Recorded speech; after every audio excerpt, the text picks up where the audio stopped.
Hello friend, आज मैं आपको पुरस्कार कहानी बाय जयशंकर प्रसाद की समीक्षा करूंगा।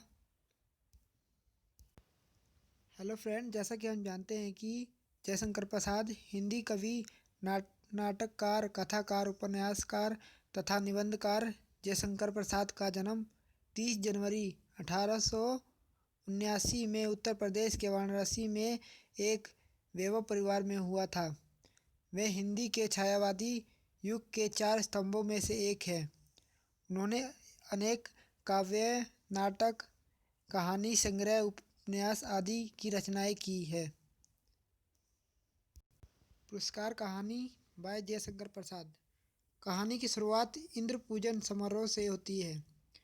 कौशल का यह उत्सव बड़ी धूमधाम से मनाया जाता था, जिसमें राजा को एक दिन का कृषक बन हल जोतकर अमुक किसान की भूमि को राज्याधीन कर लिया जाता था और उस भूमि के बदले स्वर्ण मुद्राएं पुरस्कार रूप में दे दी जाती थी।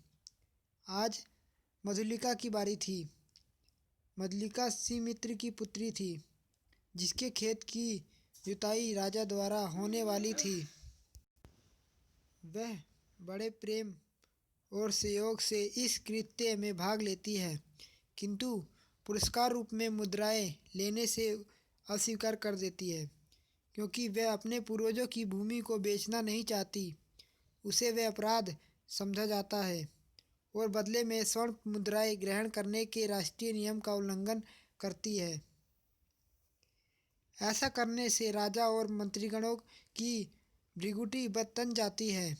इसी समय राजा को पता चलता है कि मधुलिका कोई और नहीं बल्कि वीर सिंहमित्र की पुत्री है। वही सिंहमित्र जिसने मगध के सामने कौशल की लाज रखी थी। उत्सव समाप्त होते ही किंतु उसके बाद मधुलिका वहाँ से किसी को दिखाई नहीं देती, अर्थात वो कहीं चली जाती है। मधुलिका का राजकुमार मगध का राजकुमार अरुण मधुलिका से काफ़ी प्रभावित होता है तथा उसके साहस की मन ही मन प्रशंसा करता है और उसे ढूंढने निकल पड़ता है। मधुक वृक्ष के नीचे सोई मधुलिका को अरुण प्रेमपूर्वक देखता रहता है, किंतु कोकिल कलरव से मधुलिका की नींद भंग होती है तो सामने अरुण को देख स्तंभित हो जाती है। दोनों का परिचय होता है। अरुण प्रेम निवेदन करता है, जिसे वह अस्वीकार कर देती है। राजकुमार अरुण आहत होता है और वहाँ से चला जाता है।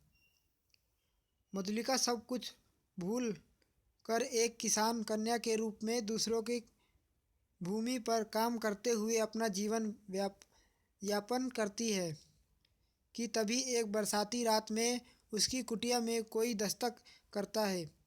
वह दरवाज़ा खोलती है तो एकदम आश्चर्यचकित हो जाती है। सामने वहीं राजकुमार अरुण खड़ा था। मन ही मन में प्रसन्न होती है, क्योंकि अरुण के प्रेम निवेदन को ठुकराकर उसे अपने कृत्य पर दुख हुआ था। आज पुनः 3 वर्ष पश्चात उसे अपने सामने पाकर खुशी से झूम उठती है। बातचीत से पता चलता है कि अरुण मगध का विद्रोही राजकुमार है, जो कौशल की राजधानी पर अधिकार करने का ख्वाब पाले हुए है और मधुलिका को कौशल की रानी मधुलिका का मानसिक द्वंद्व आदि का रूप ले लेता है, किंतु भावेश में मदद के लिए वह हामी भर देती है। कुचक्र का दौर चलता है। वह रात बिताने झोपड़ी के लिए प्रस्थान करती है। अरुण की सफलता और असफलता के बीच घिरे अचानक चौंक उठती है, मानो उसके पिता पुकार रहे हैं। सुमित्र की कन्या, सुमित्र की कौशल का रक्षक वीर, उसी की कन्या आज क्या करने जा रही है? नहीं नहीं, मधुलिका। जैसे मधुलिका चिर निद्रा से जाग उठती है और रास्ते पर मिले अश्वारोहियों अर्थात घुड़सवारों से वास्तविक अरुण के बयां करते हुए अरुण के सत्य को खोल देती है। वह राजा के पास ले जाई जाती है। यहाँ राजा उसका धन्यवाद करता है। इसी दौरान अरुण बंदी बनाकर राजा के समक्ष लाया जाता है। राजा मधुलिका को पुरस्कार रूप में अपनी सारी भूमि देना चाहता है, किंतु वह अरुण की ओर देखते हुए उसकी हंसी मर्म को समझ अपने लिए पुरस्कार स्वरूप प्राणदंड मांगती है, क्योंकि अरुण को भी प्राणदंड की घोषणा हो चुकी थी। अतः वह अपने निजी प्रेम को देश प्रेम पर न्यौछावर कर देती है। दोस्तों, कहानी का निष्कर्ष इस प्रकार है कि यही प्रसाद की नारी पात्रों की मुख्य विशेषता है कि मधुलिका का प्रेम भी लोकहित लोक मंगल की भावना से प्रेरित है, जहाँ सब के लिए कोई स्थान नहीं है, स्वयं के लिए कोई स्थान नहीं है। पुरुष पात्रों के रूप में अरुण एक बहादुर, साहसी और महत्वाकांक्षी युवक है, जो अपनी महत्वाकांक्षी पूर्ति भी करना चाहता है। फ्रेंड, ये इम्पोर्टेंट क्वेश्चन है। क्वेश्चन, मधुलिका के चरित्र चित्रण का वर्णन करो। जिसका उत्तर है, मधुलिका का चरित्र चित्रण निम्न प्रकार से है। मधुलिका एक स्वाभिमानी स्त्री थी। दूसरा है अनुपम सुंदरी। प्रसाद जी ने पुरस्कार कहानी में मधुलिका को अनुपम सुंदरी बताया है। मधुलिका एक भाविक स्त्री थी।